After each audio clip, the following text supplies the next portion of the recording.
बिस्मिल्लाहिर्रहमानिर्रहीम। नई बात के साथ मैं हूं फवाद अहमद। नाज़रीन, आइंदा आने वाले साल के लिए, माली साल के लिए बजट की आमद है। इस मौके पे लोग ये तवक्का कर रहे हैं कि कोरोना ज़्यादा मईशत और कोरोना ज़्यादा मुल्क जो है, खासतौर पे पूरी दुनिया में हम देखते हैं कि कोरोना के एक साए हैं जिसने मईशतों को निगल लिया है। लोगों का कारोबार जो है वो तबाह हो गया है, लोगों का जो मामूलात ज़िंदगी हैं वो तबाह होकर रह गए हैं। लोग किसी जगह पर आइसोलेट हैं, किसी जगह पर अगर कारोबार हो भी रहा है तो उसके अंदर वो बात नहीं है, उसके अंदर वो जान नहीं है कि लोग अपने कारोबार से इतना कमा सकें कि घर को सुकून से, घर को आराम से चला सकें। इस सारी सूरत हाल के अंदर जब हम देखते हैं कि बजट तैयार हो रहा है तो लोग तजवीज़ भी कर रहे हैं कि टैक्सेस की शरह को कम किया जाए, हुकूमत सब्सिडी देने के लिए कोई ना कोई इंतजाम करे। ऐसे में हम देखते हैं कि कराची के ताजिर और सनतकार से लेके वफाक और पूरे पाकिस्तान के ताजिर और सनतकार जो हैं वो मुख्तलिफ तजावीज़ मुरतब करके हुकूमत के हवाले भी कर रहे हैं। हुकूमत इस वक्त तक तो उन्हें जो है वो आसरा भी दे रही है, उन्हें सहारा भी दे रही है, दिलासा भी दे रही है कि हम आपकी तजावीज़ के ऊपर अमल करेंगे और आपके FBR की तरफ फंसे हुए पैसे जो रिफंड कहलाते हैं उनको जारी करने के अंदर आसान शराइत भी बनाएंगे। रेगुलेटरी बॉडीज़ को भी ये पाबंद करेंगे कि वो आपके साथ अच्छा सलूक करें, आपको सहूलत दें। कहने को तो दावे सारे हो रहे हैं, तजावीज़ क्या हैं ये बजट के अंदर ही पता लगेगा कि उन तजावीज़ पे अमल कितना हो रहा है। उन तजावीज़ का जायज़ा लेने के लिए आज हमारे साथ मौजूद होंगे मियां अंजुम निसार साहब, FPCCI के प्रेसिडेंट हैं, उनसे ही बात करेंगे। और प्रोग्राम के अगले हिस्से के अंदर हमारे साथ आगा शहाब होंगे जो Karachi chamber of commerce and industries के प्रेसिडेंट हैं। दोनों सदूर हमारे साथ होंगे, दोनों से मुख्तलिफ पार्ट्स के अंदर बात करेंगे। गुफ्तगू शुरू करते हैं मियां अंजुम निसार साहब से। अंजुम साहब, बहुत शुक्रिया आपके वक्त का। सूरत हाल ये है कि कोरोना से पूरी दुनिया की मईशतें जो हैं वो परेशान हैं, पाकिस्तान में भी लोग परेशान हैं। लोग ये तवक्का करते हैं कि हुकूमत न सिर्फ टैक्सेस में कमी करेगी बल्कि यह है कि उनके मयार जिंदगी को बेहतर बनाने के लिए जो कोरोना से पहले था कुछ ऐसी सब्सिडीज भी देगी, रिलीफ भी देगी कि जिससे कारोबार भी चल सके और लोगों की जो जिंदगी है उसका पहिया भी चल सके। तो FPCCI ने अपने तौर पर क्या तजावीज मुरतब की हैं जो हुकूमत तक आपने पहुंचाई हो कि अब आगे चलना किस तरीके से है, बजट में क्या कुछ होना चाहिए? शुक्रिया जी जनाब।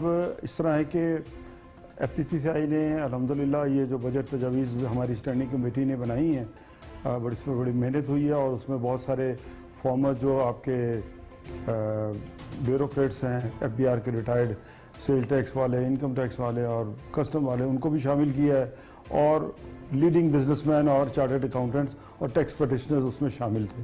तो बड़ी कॉम्प्रिहेंसिव अल्हम्दुलिल्लाह हम लोगों ने एक जो बजट डॉक्यूमेंट प्रोड्यूस किया है।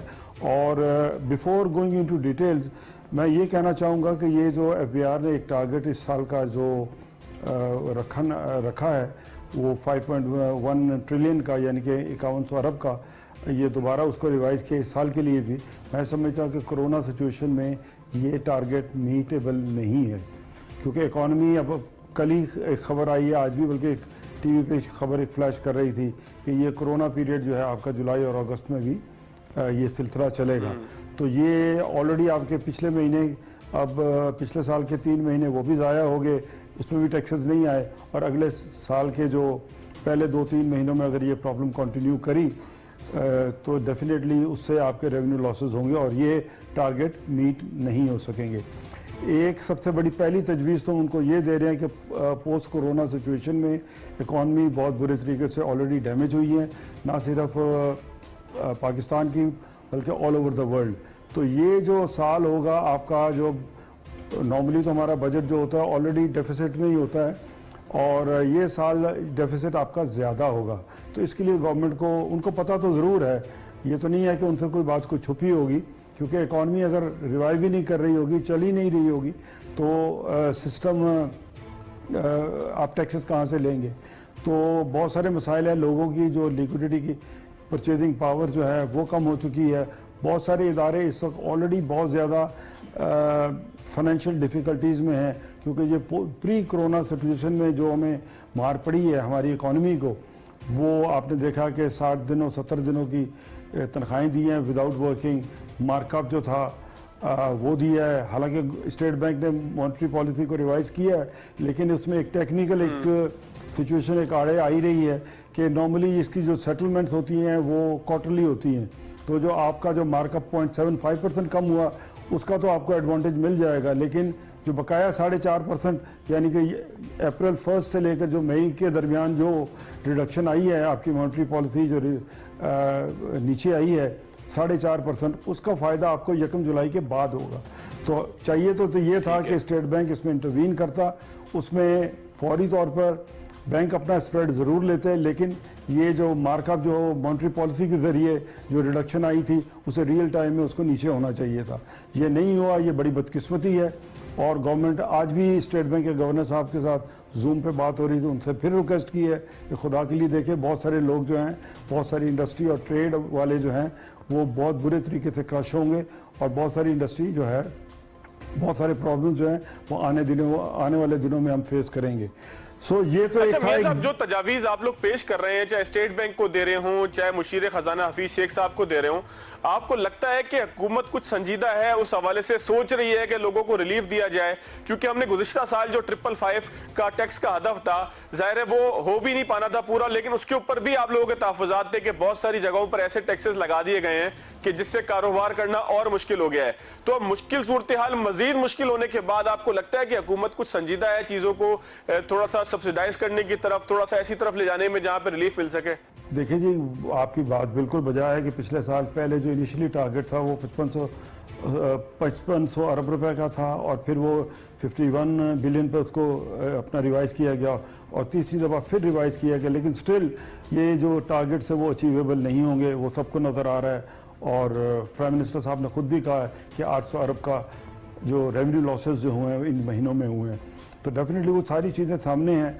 तो अब आने वाले सालों में अब ये देखना होगा, ये जो अगले साल का जो बजट अब आ रहा है जिसकी आमद है, दो दिन बाद आएगा, अनाउंस होगा, तो बात ये है कि उसमें ये जो ग्राउंड रियलिटीज़ को अगर हम मद्देनज़र नहीं रखेंगे और सिर्फ अनाउंसमेंट करेंगे तो उससे हमारे मसलों का हल नहीं होने लगा। क्योंकि मैं समझता हूँ कि हमारी जो मतलब एक तो गवर्नमेंट को बहुत सारी नई चैलेंजेस भी फेस करने पड़ेंगे क्योंकि उतने रेवेन्यूज आपके इकट्ठे नहीं होंगे। एक तो हमारी डिमांड ये है कि नए टैक्सेस कोई इम्पोज ना किए जाएं क्योंकि आपकी इकॉनमी इस वक्त मुतहम्मिल नहीं हो सकती नए टैक्सेस अगर आप इंट्रोड्यूस करेंगे। तो हमारी ऑलरेडी गवर्नमेंट से ये डिमांड है कि आपने जो 2% आपके जो हैं जो एडिशनल कस्टम ड्यूटी जो पिछले साल आपने 1628 आइटम्स पे इम्पोज की थी उसको विदड्रॉ करें और फिर यह है कि आपके जो R&D रॉ मटेरियल्स पे मौजूद है उसको आप ख़त्म करें ताकि आपकी इंडस्ट्री को कुछ स्ट्रेंथ मिल सके और बाहर से जो गुड्स आ रही हैं पाकिस्तान के अंदर उससे आप उसका मुकाबला कर सकें। देखिए हमारी जो एक इकॉनमी है, अगर 300 अरब डॉलर की हमारी इकॉनमी है तो उसमें एक्सपोर्ट का जो हिस्सा है दैट इज़ ओनली 8% और बाकी 92% जो है वो आपका डोमेस्टिक है। अब एक्सपोर्ट इंटरनेशनली भी आपकी जो है वो कर्टेल होंगी, वो कम होंगी क्योंकि बहुत सारे मुल्क जो हैं इससे बुरी तरीके से हिट हुए हैं खुद और लॉकडाउन सिचुएशन में रहे, उनकी इकोनॉमीज भी इतनी वो हालत उसकी नहीं है जो पहले थी। तो अब हमें अपनी एक तो डोमेस्टिक जो इंडस्ट्री है उसको बूस्ट अप करना होगा। उसके लिए कोई ऐसी अगर गवर्नमेंट ने हमें फाइनेंशियली कोई ऐसे स्टिमुलस पैकेज इंडस्ट्री को नहीं भी दिए तो कम से कम अब कुछ चीज़ें ऐसी नज़र आनी चाहिए जिससे आपकी जो इंडस्ट्री जो है, जो बाहर से जो गुड्स आ रही हैं, हमारी इंपोर्ट्स आ रही हैं, उनका डोमेस्टिक इंडस्ट्री मुकाबला कर सके। क्योंकि अब होना ये है। अच्छा मियां साहब, एक्सपोर्ट और इंपोर्ट का जो पूरा सेक्टर है, पूरा जो आपका शिपिंग से रिलेटेड पूरा सेक्टर है, इस सेक्टर में ना दुनिया से चीजें आ रही हैं ना यहाँ से जा रही हैं। यहाँ से ऑर्डर नहीं जा रहे, वहां से जो खाम माल है वो नहीं आ रहा, या अगर कोई तैयार चीजें थी वो नहीं आ रही। तो ये इंडस्ट्री जो है, ये पूरा जो सेक्टर है, ये तो तबाह बर्बाद हो जाएगा, इसमें तो लोगों के घर पे खाने को नहीं होगा। तो आप समझते हैं कि हुकूमत को इस हवाले से भी कुछ सोचना चाहिए? पूरी डेडलॉक वाली सिचुएशन नहीं है, एक्सपोर्ट हो रही है, लेकिन एक्सपोर्ट के बहुत सारे ऑर्डर कैंसिल हुए हैं और बहुत सारे नई सिचुएशंस भी, नए कुछ प्रोडक्ट्स भी इंट्रोड्यूस हुई हैं जिसमें मैं समझता हूँ कि कुछ फैसले ज़रा डिले से हुए हैं। अब हॉस्पिटल से रिलेटेड इक्विपमेंट्स हैं, गारमेंट्स हैं, मास्क हैं, गाउन्स हैं, इस टाइप का जो कारोबार है एक नया खुला है। तो हमने इसमें फैसला करने में कोई थोड़ा सी डिले ज़रूर किया है, लेकिन वो सारा एक नया सेक्टर ओपन हुआ है और यह नया बिजनेस भी अवेलेबल है। तो इसको हमें एक तो चाहिए कि हम ज़्यादा से ज़्यादा उसको टाइम भी यूटिलाइज़ करें और इंडस्ट्री को ये जो है आप 7 दिन चलने दें, through out 30 days of the month चलें जिनके पास ऑर्डर्स हैं। अब ये जो नई रिस्ट्रिक्शन अभी पंजाब में भी हम देखने में आ रही है कि जो 5 दिन काम करे 2 दिन लॉकडाउन। भाई अगर हम आपके एसओपीज को फॉलो कर रहे हैं तो आप लोगों को काम करने दें। एक्सपोर्ट हो सकती है या डोमेस्टिक किसी के पास कोई ऑर्डर्स हैं तो उसको काम करने दें। गवर्नमेंट ने किसी चीज़ को इंश्योर करना है तो वो सिंपली एक ही चीज़ है कि एसओपीज क्या फॉलो हो रहे हैं। अगर आपके एसओपीज फॉलो हो रहे हैं तो फिर तो आपको काम करने देना चाहिए। और इंडस्ट्रियलिस्ट भी मैं समझता हूँ कि वो भी समझते हैं कि इस कोरोना के साथ हमने अब आइंदा चंद महीने या चंद साल इसको साथ लेके चलना है और इसी सिचुएशन में ही जिंदा रहना है। तो मैं समझता हूँ कि एक तो ये कोई पाबंदी ना रखी जाए कि जी आप 5 दिन काम करें, आप 7 दिन काम करें, आप 365 दिन काम करें। सिंपली गवर्नमेंट का एक ही फोकस होना चाहिए कि एसओपीज फॉलो हों। तो अगर एसओपीज फॉलो होते हैं तो आप अपनी एक्टिविटी को ना रोकें। ऑलरेडी हमारी इकोनॉमी को बहुत ज्यादा नुकसान हो चुका है, हमें हम मजीद अच्छा, मियां नुकसान साहब, के आपने तस्करा किया गारमेंट्स की एक्सपोर्ट के हवाले से आपने तस्करा किया। पाकिस्तान में हम देख रहे हैं कि इस वक्त टिड्डी दल जो है वो हर तरफ जो है उमड़ा पड़ा है। सिंध हो, पंजाब हो, जहां पर भी कपास की फसल होनी है उस इलाकों के अंदर जो है ये टिड्डी पहुंची हुई है। उसके पूरे गौल पहुंचे हुए, पूरे दल वहां पर पहुंचे हुए हैं। तो आप नहीं समझते कि हुकूमत को इस जानिब भी तवज्जो देनी चाहिए कि कपास की फसल अगर हमारी बहुत ज्यादा मुतासिर हो जाती है तो फिर जिस एक्सपोर्ट की आप बात कर रहे हैं वो नहीं हो पाएगी? जी बेसिकली तो मैं आपसे अर्ज करूं ये टिड्डी दल वाला एक एडिशनल मैटर जो आ गया है और डेफिनेटली इससे भी आपकी जो एग्रीकल्चर सेक्टर है वो डैमेज होगा और हो रहा है।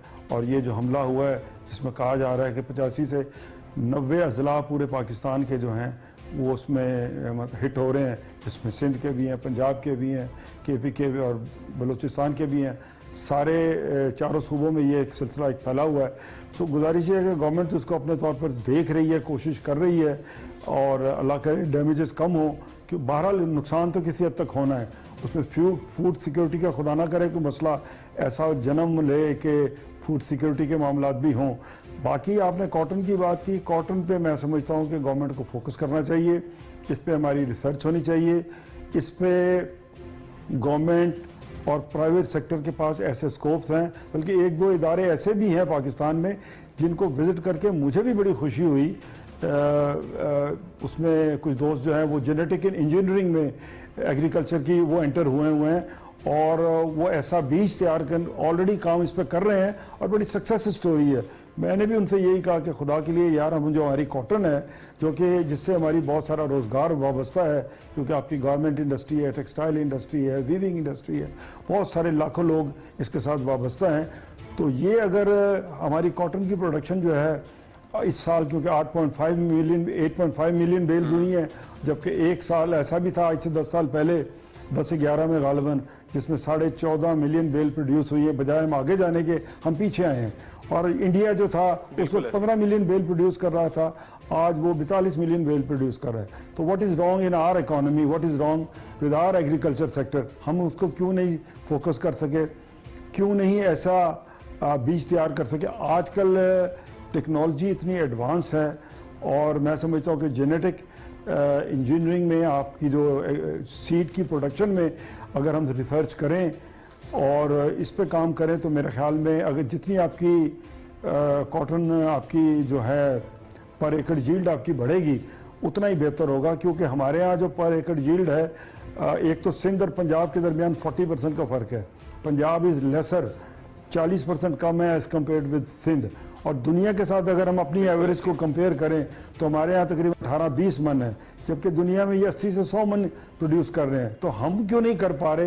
ये एक इशू है जिसको एड्रेस करने की ज़रूरत है गवर्नमेंट लेवल पर भी और प्राइवेट सेक्टर भी इसको देखे, क्योंकि इससे हमारी एक्सपोर्ट का दारोमदार बहुत इससे वाबस्ता है और फिर आपका जो है रोज़गार इससे वाबस्ता है। और हम इकॉनमी का हमारा बहुत बड़ी एक्टिविटी जो हम कॉटन की बेस पे करते हैं और उसको हम इम्प्रूव कर सकते हैं, उसमें अपना शेयर इंक्रीज़ कर सकते हैं। तो एक तो इस पे जो कॉटन पे सही रिसर्च होनी चाहिए, पर एकड़ यील्ड जो है उसको इंक्रीज़ करना चाहिए। और आजकल ऐसी टेक्नोलॉजीज अवेलेबल हैं, ऐसा नहीं है कि टेक्नोलॉजी अवेलेबल नहीं है, टेक्नोलॉजीज अवेलेबल है, हमें ज़रा उसको फोकस करना चाहिए और इस तरीके से हम हाइब्रिड सीड प्रोड्यूस करें, लोकली करें। हो सकता है ये इतनी बड़ी बात नहीं है, लेकिन वो एक्सपर्ट्स जो इस शोबे से रिलेट करते हैं उनको इकट्ठा किया जाए एक टेबल पर, और हाइब्रिड सीड अगर दूसरी फसलों का, फॉर एग्जांपल क्यूकम्बर का, चेरीज का, मेलन्स का, स्वीट कॉर्न्स का, और आपके जो और कुछ सब्जियां उसके मुतालिक प्रोड्यूस हो सकता है, वाई नॉट कॉटन। तो ये एक साइंसी एक इशू है, इस पर थोड़ी तहकीक की ज़रूरत है कि हमारा बीज इतना कमज़ोर क्यों रह जाता है, एक यील्ड क्यों नहीं आपकी ज़्यादा होती, और दूसरा आपकी जो है वो कौन सी उसके हमारे सीड के अंदर एलिमेंट होता है जिसकी वजह से हमें ज़्यादा पेस्टिसाइड्स यूज करने की जरूरत पड़ती है, ज्यादा फर्टिलाइजर अच्छा, यूज करने सब थोड़ा सा की जरूरत पड़ती है। ज़राअत से वापस आते हैं टैक्स इश्यूज की तरफ। तो एक बहुत बड़ा मसला आप सब लोगों के साथ रहता है, चैम्बर ऑफ कॉमर्स से जितने भी हों, फेडरेशन हो, जो भी लोग हैं वो सब कहते हैं कि जी हमारे रिफंड्स का मसला हुकूमत की तरफ बहुत रहता है, रिफंड्स का जो ऐसा मैकेनिज्म नहीं है कि हमारे फंसे हुए पैसे एफबीआर से निकल सकें। तो उस हवाले से कोई आपकी बातचीत हुकूमत से हुई है कि इन चीजों को मजीद बेहतर किया जाएगा, क्योंकि एक एक पैसे की जरूरत है इस वक्त लोगों को? जी आपने बिल्कुल दुरुस्त कहा जी। जहाँ तक सेल टैक्स का ताल्लुक है, सेल टैक्स तो गवर्नमेंट ने मेरे ख्याल में फरवरी और कुछ केसेस में शायद मार्च तक दे दिए होंगे, लेकिन जहाँ तक इनकम टैक्स का ताल्लुक है, इनकम टैक्स के रिफंड्स इन्होंने कहा था हम सारे प्रोसेस भी हो गए, आरटीओ से और एलटीयू से प्रोसेस होकर इस्लामाबाद गए हैं। अब वहाँ जाके फिर डिस्क्रिमिनेशन शुरू कर दी है उन्होंने कि जिनके 50 लाख से नीचे होंगे उनको देंगे, ऊपर वालों को नहीं देंगे। तो मैं समझता हूँ कि ये फिर आप इंडस्ट्री के साथ ज्यादती कर रहे हैं। एक पैसा जो उन्होंने अपना खुद लेना है और उस पैसे को आप जो है वो ब्लॉक कर रहे हो, और उनका पैसा अगर आप ड्यू टाइम पे नहीं देंगे तो फिर यही होगा कि वो सिस्टम को चलाने के लिए फर्दर बोरिंग करेंगे तो उनकी कॉस्ट ऑफ डूइंग बिजनेस मजीद बढ़ेगी, और फिर हम उसी चक्कर में जो है ना रिवॉल्व करते रहेंगे। तो ज़रूरत इस अमर की है, गवर्नमेंट भले मैं समझता हूँ कि इस वक्त तो इकोनॉमी को स्टिमुलस देने की ज़रूरत है, प्रिंट करें और स्पेंड करें ताकि लोगों को रोज़गार भी मिले और जो इकोनॉमी में जो रेल पेल है वो भी हो। हम अगर रिवायती तरीक़ों के साथ चलते रहे तो मैं समझता हूँ कि फिर हमारी इकोनॉमी ना आगे बढ़ सकेगी, ना इकोनॉमी चल सकेगी, और बहुत सारी जॉब्स कट होंगी। फिर वो इजाफी अच्छा, मियां साहब एक आखिरी चीज के ऊपर कमेंट कर दीजिएगा, एक आखिरी चीज पे कमेंट कर दीजिएगा, वक्त थोड़ा सा मुख्तसर है। बिजली गैस इसकी मुस्तकिल फराहमी और इसके ऊपर अगर हुकूमत कुछ आपको सब्सिडाइज कर सके, सनतकार को सब्सिडाइज कर सके ताकि इंडस्ट्री चल सके, उस हवाले से कोई तजावीज आपके पास है या आप समझते हैं कि सिस्टम बिल्कुल ठीक है? देखिए बजट के हवाले से मैं कुछ एक दो चीजें आपको अर्ज कर देता हूँ, फिर मैं बिजली गैस पर भी और मार्कअप के हवाले से भी आपसे बात करता हूँ। एक जो हमने तजवीज़ भेजी है, मैं आपको मोटी मोटी वो चीज़ें बता रहा हूँ जो हर सेक्टर से रिलेट करती हैं, किसी एक सेक्टर की स्पेसिफिक बात नहीं कर रहे, क्योंकि वैसे तो बड़ा डिटेल डॉक्यूमेंट 3 वॉल्यूम्स बना के हमने वो इनकम टैक्स पे अलग बना के दिया, सेल टैक्स पे अलग बना के दिया, कस्टम ड्यूटी पे अलग बना के दिया, और एक्सपोर्ट के लिए भी उसके अंदर वो वॉल्यूम्स मौजूद हैं। लेकिन इस वक्त जो मैं आपको जो बात कर रहा हूँ, ये जो सबको हिट करती है और सब इफेक्ट होते हैं, उस हवाले से मैं आपसे बात कर रहा हूँ। एक टर्नओवर टैक्स जो है इस साल तो लाजम है कि हर इदारे ने नुकसान करना है, क्योंकि शायद ही कोई इदारा सिवाय बैंकिंग सेक्टर के और कोई पाकिस्तान में ऐसा इदारा नहीं होगा जिसने इस साल को प्रॉफिट किया हो, क्योंकि बैंकों की तो इन बुरे हालात में भी चांदी है, क्योंकि अब भी जिनके पास लिक्विडिटी क्रंच है तो वो तो अब भी 18 से 20% लोगों को से जो है ना मार्कअप लेकर, और ये जो लोग अपने डॉक्यूमेंट छुड़वा रहे हैं और ये जो इंपोर्ट के डॉक्यूमेंट्स हैं या और अपनी फाइनेंशियल नीड्स पूरी कर रहे हैं। तो एक तो ये कहा है कि जो फर्दर टैक्स है इसको अबॉलिश करें। CNIC को एक साल जो पिछला साल गुजरा है उसमें ऑलरेडी 3 महीने तो गवर्नमेंट ने खुद दिए थे, रिलैक्स पीरियड फैसिलिटेट किया था, फिर 3-4 महीने वो हड़तालें और वो सारे मसले मसाइल हुए, फिर गवर्नमेंट ने 30 जनवरी तक उसको एक्सटेंड किया, और अब उसके बाद फिर कोरोना आ गया। तो एक तो मैं ये चाहता हूँ कि आपके इस चैनल के ज़रिए अपील करना चाहता हूँ कि एक तो उस पीरियड को जो है वो पिछले साल के लिए CNIC को जो एग्जेम्प्ट करें, और ताकि जो है आपका ये कंट्रोवर्सी फर्दर ना चले, और अगले साल के लिए भी CNIC को एग्जेम्प्ट करें फॉर द रीज़न हमें अपनी गुड्स मार्केटों में बेचने में दिक्कत आ रही है। स्मगल गुड्स जो हैं वो पाकिस्तान में ज़्यादा बिक रही हैं, वहाँ ना लेने देना डॉक्यूमेंटेशन के मसले कोई नहीं है, वहाँ CNIC का कोई इशू नहीं है। तो ये चाहते हैं कि CNIC के मामले को गवर्नमेंट ज़रा डेफर करे फॉर द टाइम बिंग। इस वक्त ज़्यादा फोकस होना चाहिए इकॉनमी को हमने चलाना किस तरह है, और क्योंकि दुनिया में प्रोडक्टिविटी बहुत ज़्यादा होगी और आपकी जो डिमांड कम होगी, तो हर मुल्क ने कोशिश करनी है कि दूसरे मुल्क में डंप करें, अपनी इंडस्ट्री को चलाएं। तो हम कुछ टैक्सेस और ड्यूटीज़ को जो वो नीचे लाएं ताकि हमारी इंडस्ट्री जो है वो इस काबिल हो सके और वो बाहर की जो गुड्स आ रही हैं पाकिस्तान से, पाकिस्तान में इंपोर्ट हो रही हैं, उसका भी मुकाबला कर सके और हम अपनी कॉस्ट ऑफ डूइंग बिजनेस को एक लेजिटिमेट लेवल पर लाएं ताकि हमारी एक्सपोर्ट भी बढ़ सके। बहुत शुक्रिया मियां साहब आपके वक्त का। आपने बड़ी तफसील से जो आपने डॉक्यूमेंट हुकूमत को पेश किया है उसके हवाले से भी हमें आगाह किया और किस तरीके से आगे चलना है उसके हवाले से आपकी तजावीज़ के हवाले से पूरी कौम हमारे तवज्जुह से आगाह हो सकी। यहाँ नाज़रीन एक छोटा सा ब्रेक लेते हैं, ब्रेक के बाद आएंगे तो हमारे साथ कराची चैम्बर के प्रेसिडेंट आगा शहाब साहब मौजूद होंगे। उनसे गुफ्तगू करते हैं, पूछते हैं कि कराची की ताजिरों के हवाले से वो क्या मौक़िफ़ रखते हैं। ब्रेक के बाद एक मरतबा फिर खुशामदीद। हमारे साथ मौजूद हैं आगा शहाब जो Karachi chamber of commerce and industries के प्रेसिडेंट हैं।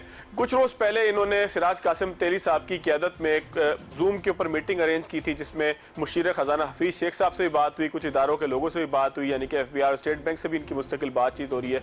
क्या बातचीत हो रही है, क्या तजावीज़ हैं कि जो लोगों के लिए, आवाम के लिए और ख़ास तौर पर उस इंडस्ट्री के लिए कि जो बदहाली का शिकार है कोरोना की वजह से, जो मईशत डूबने का शिकार है, उसमें क्या ऐसी बातें थी कि जिसका इन्होंने मुतालबा किया और हुकूमत का मूड कैसा था, यकीन दहानी कैसी थी। बहुत शुक्रिया आगा साहब आपके वक्त का। स्काइप लिंक पे आगा साहब ने हमें ज्वाइन किया है। आगा साहब, क्या बातचीत हुई थी सिराज कासिम तेली साहब की निगरानी में और उनके साथ मिलकर जो आप लोगों ने हफीज शेख साहब से गुफ्तगू की थी, क्या गुफ्तगू थी? थोड़ा नाज़रीन के भी पेश खिदमत कीजिएगा। जी बहुत शुक्रिया आपका इनवाइट करने का। देखिए, कराची चैम्बर का एक हमेशा से किरदार रहा है और उसमें सिराज कासिम तेली जो हैं उन्होंने हमेशा से जो है वो एक टीम तश्कील देते हैं और वो बजट के ऊपर एक्चुअली जो है वहाँ पे इस्लामाबाद जाके मीटिंग्स होती हैं हमारी टीम की, और वो मिनिस्ट्री ऑफ कॉमर्स में, फाइनेंस मिनिस्ट्री में और FBI के जितने लोग होते हैं उनके साथ हम इंटरेक्शन रहता है। लेकिन इस दफ़ा कोरोना की वजह से हमारी मीटिंग्स तो हुई हैं लेकिन वो जूम के ऊपर हुई। जो इसमें भी इस साल भी हमारी मुख्तलिफ मौके के ऊपर एक जो हमारी टीम थी उसकी मीटिंग्स हुई हैं, FBI के साथ भी हुई, मिनिस्ट्री ऑफ कॉमर्स में भी हुई और लास्ट हमारी मीटिंग हफीज शेख साहब और इनकी टीम के साथ हुई। तो शुरू से देखिए, हम जो ये कह रहे हैं कराची चैम्बर का एक स्टैंस है कि जो हमने उनको तकरीबन ये मार्च में पूरे बजट प्रपोजल भिजवाए थे और उसके बाद जो इसकी समरी थी उसके ऊपर हमारी डिटेल उनसे गुफ्तगू हुई और उन्होंने इसको अंडरस्टैंड किया कि पूरे पाकिस्तान से जो तजावीज़ आती हैं उसमें कराची चैम्बर की जो तजावीज़ आती हैं वो अप टू द मार्क होती हैं और हम समझते हैं कि वो बेहतर होती हैं। तो हमारा भी उनसे यही रिक्वेस्ट थी कि देखिए, कोरोना की वजह से इस वक्त हर इंडस्ट्री, हर बिजनेस, हर सेक्टर तिजारत से जो मुंसलिक है वो परेशानी का शिकार है और अक्रॉस द बोर्ड इस वक्त जरूरत इस बात की है कि रिलीफ, रिफॉर्म और रिकवरी पैटर्न के ऊपर बजट दस्तावेज तश्कील दी जाए। इसके ऊपर उनसे हमारी डिटेल में बातचीत हुई और सिराज कासिम तेली ने जो है वो पॉइंट जो दिए उसी के ऊपर अल्लाह के फजल से उन्होंने एक्सेप्ट भी किया उन बातों को, जिसमें हमने पहला हमारा स्टांस ये था कि जो पेट्रोल की और ऑयल की प्राइसेस दुनिया में गिर रही हैं तो पाकिस्तान में इनकी प्राइसेस को 50% किया जाए। ठीक इसी तरीके से जो इंटरेस्ट रेट है दुनिया में माशी बदहाली की वजह से लोगों ने, कंट्रीज ने 0% कर दिया, बाद में नेगेटिव उसके ऊपर आ गया। लेकिन हमारे यहाँ पाकिस्तान में IMF के और जो भी आई डोंट नो जो भी रीजन होगा, जो लोग होते हैं कर्जा धरता, उन्होंने इस चीज को अपने हिसाब से रखा और जो नुकसान मईशत का हुआ, हम 8 महीने से चीख रहे हैं कि ये इंटरेस्ट रेट के ऊपर इंडस्ट्री वायबल नहीं है, लेकिन उस वक्त नहीं समझा गया और बाद में आहिस्ता आहिस्ता उसको माना गया और कोरोना के बाद जो है वो उसको और कम किया गया। तो इंटरेस्ट रेट हमने कहा था कि उसको जो उस वक्त 13.25 था और अब उन्होंने 8% के ऊपर किया, जो कि हम अभी भी बोल रहे हैं कि इसको 4% पे होना चाहिए। तीसरा हमारा ये था कि जो एनर्जी की जो प्राइसेस जो हैं यूटिलिटीज का, यानी अगर ऑयल की प्राइसेस डाउन हुई है तो यूटिलिटीज का इम्पैक्ट उसके ऊपर आना चाहिए और यूटिलिटीज के जितने बिजली भी सस्ती मिलनी चाहिए, जाहिर है ऑयल से जो बनती है, वो भी आधा हो जाना चाहिए। इसी तरीके से हमने ये कहा था कि जिस तरीके से गवर्नमेंट ने कंस्ट्रक्शन इंडस्ट्री को एक पैकेज दिया है, वो पैकेज जो है वो और दूसरी इंडस्ट्रीज को भी जो है अक्रॉस द बोर्ड दिया जाए, ताकि इन्वेस्टमेंट हो और जो मईशत का पहिया रुक गया है उस मईशत के पहिए को रवा दवा रखा जाए, ताकि जिंदगी रवा दवा। बिल्कुल ठीक है। क्योंकि मईशत अगर रुकती है तो जिंदगी रुक जाती है। इस चीज को अंडरस्टैंड करना पड़ेगा। इसी तरीके से हम देखें कि 72 साल तारीख में पाकिस्तान की एक्सपोर्ट के ऊपर ही हमने हमेशा मराहत वाली बातें की, और वो उसी जो है ना वो मराहत याफ्ता तबका जो है, एक्सपोर्ट बहुत जरूरी है किसी भी मुल्क के लिए, लेकिन एक्सपोर्ट के साथ हमारा जीडीपी में एक्सपोर्ट का जो परसेंटेज है वो 7 से 8%। बिल्कुल ठीक है। बकाया जो हमारी मईशत का हजम है वो डोमेस्टिक इकोनॉमी है। तो अब दुनिया बदल रही है, अब डोमेस्टिक इकोनॉमी के ऊपर इनको गौर करना होगा। ये हमने उनको सजेस्ट किया था कि जो डोमेस्टिक इकोनॉमी है उसका साइज बहुत बड़ा है एक्सपोर्ट्स, तो आप उसको देखें और उसको जनाब उसके ऊपर हम वर्किंग करें ताकि वो मईशत हमें हमारी अपने पैरों के ऊपर खड़ी हो। ठीक है। जो इकोनॉमिक बेनिफिट्स होते हैं तो उसकी इकोनॉमिक कॉस्ट भी होती है, और वो 72 साल से ये मुल्क दे रहा है, और हम देख रहे हैं कि हमारी एक्सपोर्ट में वो खातिर ख्वाह इजाफा नहीं हुआ।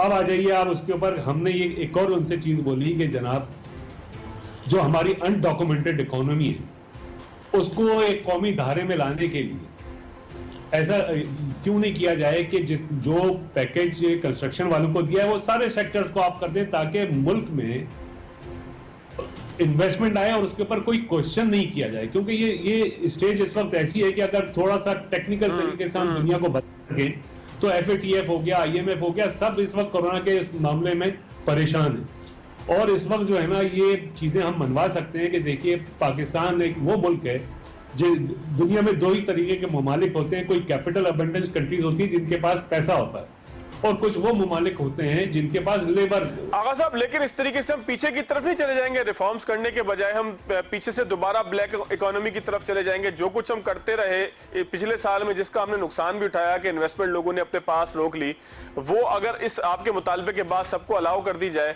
तो फिर एक दफा नतीजा निकलना है कि जो हमने नुकसान उठाया वो अगले 4 साल बाद 3 साल बाद फिर उठाना पड़ेगा। देखिए एक चीज पहले जहन में रख लें कि ये जो अभी ये पीरियड है ना, ये दुनिया में पहले कभी नहीं आया था, वो 100 साल पहले आया था। ये जो पीरियड है ना, इसने हमको 20 साल पीछे कर दिया। हम 20 साल पीछे हो गए क्योंकि इस कोरोना का असर आगे 10 साल में रहना है, और ये जो अभी कोरोना हुआ है तो हम 10 साल पीछे जा चुके हैं। तो ये 20 साल का डिफरेंस है। हमें इसको देखना है कि हम देखिए हर मुल्क अपने हिसाब से सोच रहा है। हमारे ओवरसीज पाकिस्तानी जिनसे हमारे पास फॉरेन एक्सचेंज आता था, दुनिया ने बोला कि आप अपने अपने मुल्कों में वापस चले जाओ। तो हमें भी अपने हिसाब से सोचना होगा। हमें थोड़ा अपने देखिए मुल्क, सारी दुनिया बदल रही है, उनकी सोच के अंदाज बदल गए, तो हमें भी अपने सोच के अंदाज बदल के, मैं तो समझता हूं कि अगर नोट छापना पड़े तो नोट भी छाप दें आप। बिल्कुल ठीक है।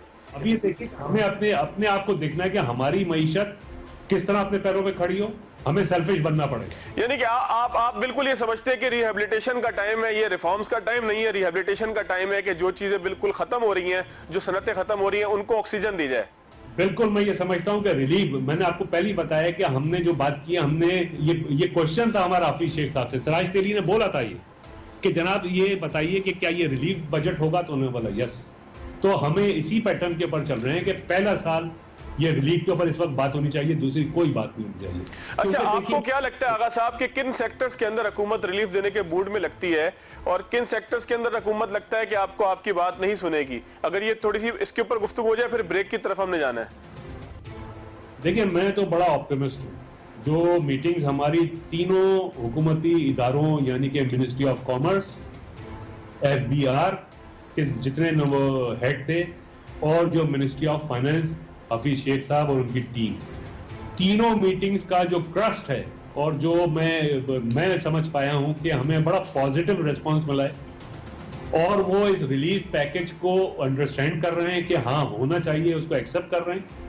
और वो उनका कहना ये था कि जनाब एक्सपोर्ट भी जरूरी है। हम भी ये बोलते हैं कि एक्सपोर्ट हमारी नो डाउट, लेकिन चूंकि एक्सपोर्ट में अभी तक वो चीजें नहीं आ रही है तो हम अक्रॉस द बोर्ड बात करें। क्योंकि देखिए बात ये कि कराची चैम्बर के पास जो मेंबर्स है ना, उनके पास छोटे मेंबर भी है, दुकानदार बिल्कुल ऐसे ही है, उनके पास दरमियाने भी हैं, उनके पास इंपोर्टर एक्सपोर्टर, यानी हमारे पास क्वालिटी ऑफ इंफॉर्मेशन जो है ना वो ग्राउंड लेवल से रियलिस्टिक वे में आती है। और हमें अंदाजा हो जाता है कि जनाब इंपोर्ट की ये प्रॉब्लम है, एक्सपोर्ट की ये प्रॉब्लम है, छोटे दुकानदार की ये प्रॉब्लम है, मिडिल मैन की ये प्रॉब्लम है, इंपोर्ट।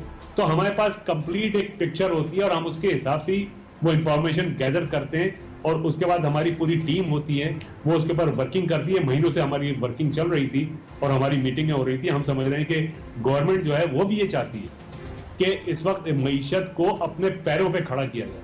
देखिए, सस्टेनेबल ग्रोथ जो होती है, जीडीपी जो होती है, उसमें बड़े कंट्रीब्यूशन होते हैं कि कोई एक फैक्टर नहीं होता है। लेकिन अभी हम ये, क्योंकि हालात हमारे मुख्तलिफ हैं और दुनिया के मुख्तलिफ हैं, उसके असरात पाकिस्तान के ऊपर भी आ रहे हैं। तो कोरोना इन्फेस्टेड इकोनॉमी में फैसले भी जो है ना, वो हमें जो है ना नेशनल लेवल पे सोचना, एक नेशनल स्ट्रेटेजी। अच्छा आगा साहब, मैं एक ब्रेक ले लेता हूं। आपने बहुत खूबसूरत बात की, उसी के साथ खत्म करेंगे कि हुकूमत जो है वो बहुत अच्छा लगा ये सुनकर के हुकूमत ऑप्टिमिस्ट है और आप भी ऑप्टिमिस्ट हैं, दोनों पार्टियां ऑप्टिमिस्ट हैं जिसके लिए बजट आना है। यानी कि आप आवाम की नुमाइंदगी कर रहे हैं, हमने आपसे ही चीजें खरीदनी है, आपने ही जो चीजें बनानी हमें बेचनी है, और हुकूमत ने आपको रिलीफ देना है, पॉलिसीज देनी है, वो सारे एक पेज पर नजर आते हैं। अल्लाह करे कि जब बजट आए तब भी एक पेज पर नजर आए। एक छोटा सा ब्रेक लेते हैं। आगा शहाब साहब हमारे साथ मौजूद हैं, कराची चैम्बर ऑफ कॉमर्स के सदर हैं, उनसे मजीद गुफ्तगू करेंगे।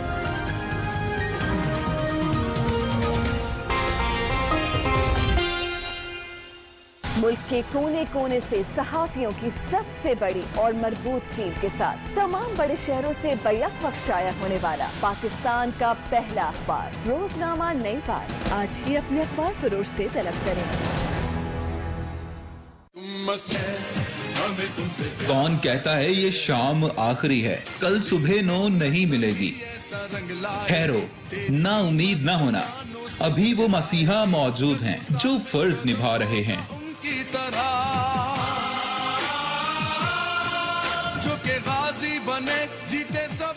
तुम परेशान ना होना, बार बार बता रहे हैं। जीना है तो कैसे जीना है, साथ साथ सिखा रहे हैं। जो हम में बीमार हुए हैं, बहुक्मे खुदा उनको बचा रहे हैं। हम फिर से उन पुराने दिनों को लौट जाएं, उसके लिए वो अपना आज बुला रहे हैं। हमें तुमसे प्यार है। अपनी जाने दांव पर लगा रहे हैं। अजीम माओं के बहादुर मसीहाओं को पाकिस्तानियों का सलाम। हमें तुमसे प्यार है, हमें तुमसे प्यार है।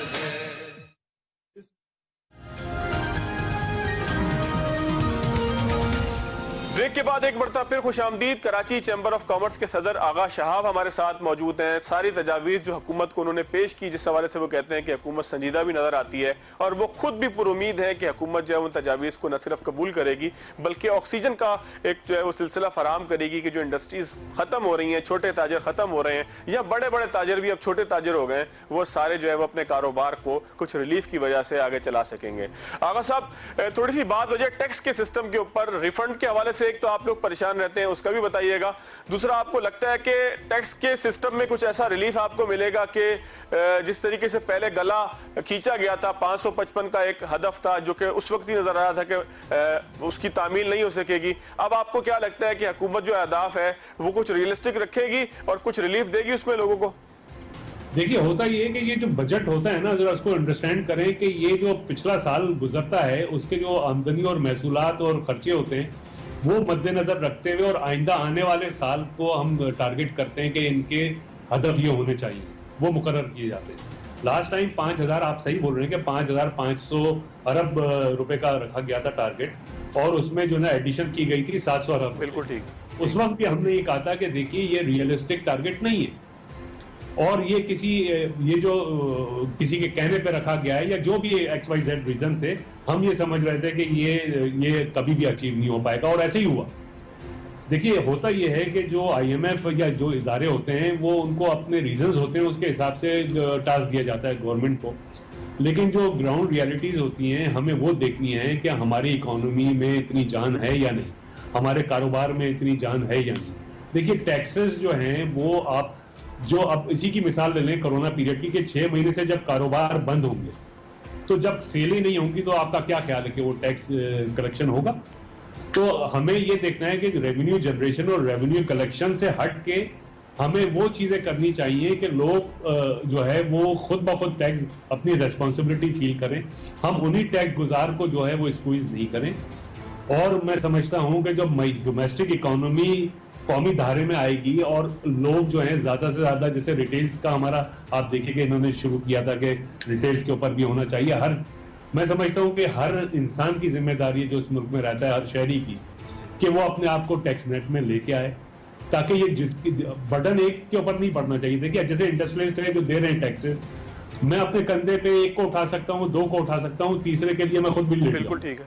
हमारे जो टैक्स देने वाला तबका है वो कोशिश तो यही करता है, उनके ऊपर ही इनको नजर नहीं आ रहा होता है कि भाई और किससे टैक्स लिया जाए, तो वो उसके ऊपर इनको वर्किंग करनी चाहिए। इनके पास सारी लिस्टें हैं कि लोग किस तरीके से टैक्स जो है वो नहीं दे रहे हैं, उनके पास कितना असासा है, उनके पास ये पूरी डिटेल्स है गवर्नमेंट के पास। कोई आजकल की मॉडर्न दुनिया में कोई चीज ढकी छुपी नहीं है।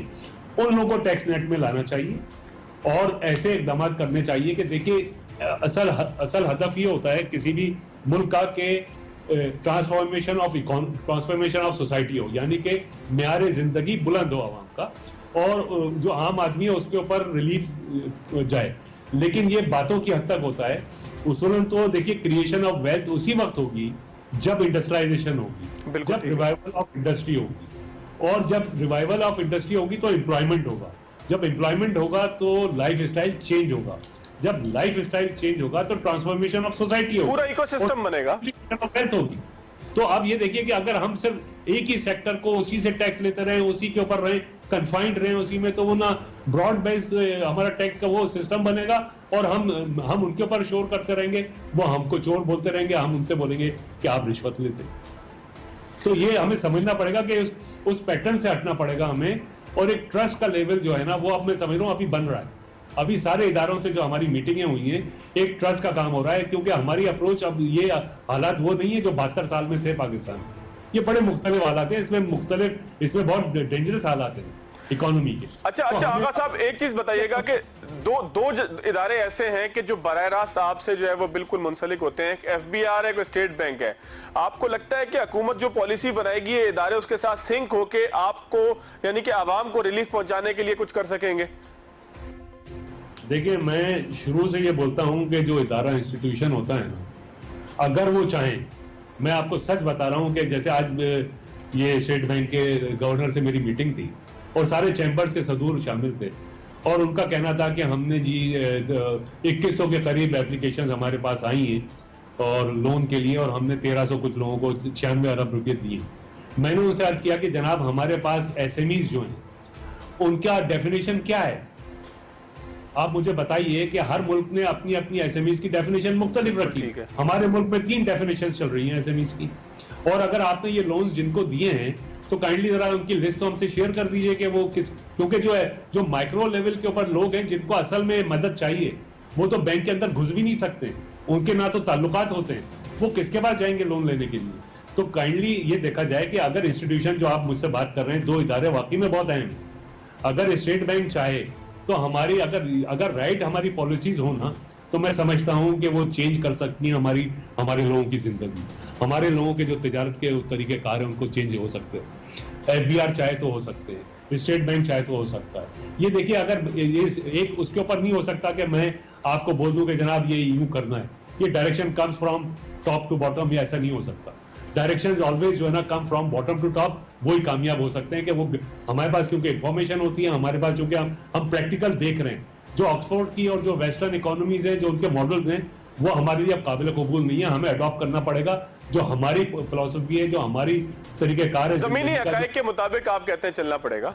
जी हमारे अपने मुल्क के हिसाब से चलना पड़ेगा, उसके हिसाब से पॉलिसीज हमें अडॉप्ट करनी है। अच्छा जब का कोई सा भी मॉडल अडॉप्ट करे वो काम नहीं करेगा। ये इकोनॉमी जो है ना, ये इन्फेस्टेड कोरोना इन्फेस्टेड इकोनॉमी है, इसको चेंज करना पड़ेगा। इस वक्त जो है ना हमें सेल्फिश होकर अपने मुल्क के लिए सोचना पड़ेगा। अच्छा आगा साहब कंक्लूड कीजिएगा कि रिफंड के जो मसाइल हैं इसके हवाले से हुकूमत संजीदा नजर आती है कि एफबीआर को कुछ हिदायत करे? देखिए रिफंड्स में कुछ अरसे तक तो रिफंड लोगों के एक्सपोर्ट के जो रिफंड्स हैं वो मिले थे और अक्टूबर में, और कुछ रिफंड जो है ना वो फिर उन्होंने एच फॉर्म का कोई सिलसिला था कि ये फुलफिल, कुछ प्रॉब्लम हुई, कुछ को रिफंड्स पूरे मिल रहे हैं, कुछ को हाफ मिल रहे हैं, तो एक मिक्स का एक थोड़ा सा वो है। लेकिन कुछ बेहतरी है। नहीं, बेहतरी तो हुई है, बेहतरी हुई है रिफंड्स के मामले में। देखिए बेहतरी हुई है, बिहार ने भी अपना जो है ना वो चेंज किया है काम करने का अंदाज। मैं समझ रहा हूँ कि आइंदा आने वाले दिनों में और बेहतरी की तरफ जाएंगे। लेकिन ये चीजें जो है ना हमें ये समझनी है कि इस इकोनॉमी में इदारों को मिलकर काम करना है। लोग ये बोलते हैं कि इंस्टीट्यूशंस जो होते हैं वो ही उधर से ही करप्शन और उधर से ही मतलब ये कि वहीं से आप सही भी हो सकता है इदारा और वहीं से करप्शन भी हो सकती है। आप इसकी मिसाल पीआईडीसी से हमेशा मैं बोलता हूं कि पीआईडीसी भी तो एक इदारा था, लेकिन आज वो उसकी अगर ऐसा होता तो बहुत सारी इंडस्ट्रियलाइजेशन होती और हम बोलते कि यार ये इदारा है जहां से इंडस्ट्रीज बनी, लेकिन आज वो पान खाने के लिए मशहूर है। तो वो सिस्टम अब चेंज होना चाहिए और इदारा चाहे तो मैं समझता हूं कि मुल्क की तिजारत भी चेंज हो सकती है, मुल्क की मईशत भी चेंज हो सकती है। चले, अच्छा मौका है कि तमाम लोग रिवाइव करें, तमाम लोग जो है वो सिस्टम को इस तरफ लेकर जाएं कि जहां पर लोगों को रिलीफ मिल सके, इकोनॉमी चल सके, मुल्क तरक्की कर सके। बहुत शुक्रिया आगा साहब आपके वक्त का कि आपने बड़ी तफसील से अपना जो पूरा मौक़िफ़ है वो भी दिया और जो प्रपोजल हुकूमत को पेश किया है उसके अहम नुकात भी हमारे प्रोग्राम के जरिए नाज़रीन तक पहुँचाए। नाज़रीन यहाँ पर प्रोग्राम अख्ताम की तरफ जाता है, अगले प्रोग्राम तक की इजाज़त दीजिए। अल्लाह हाफ़िज़।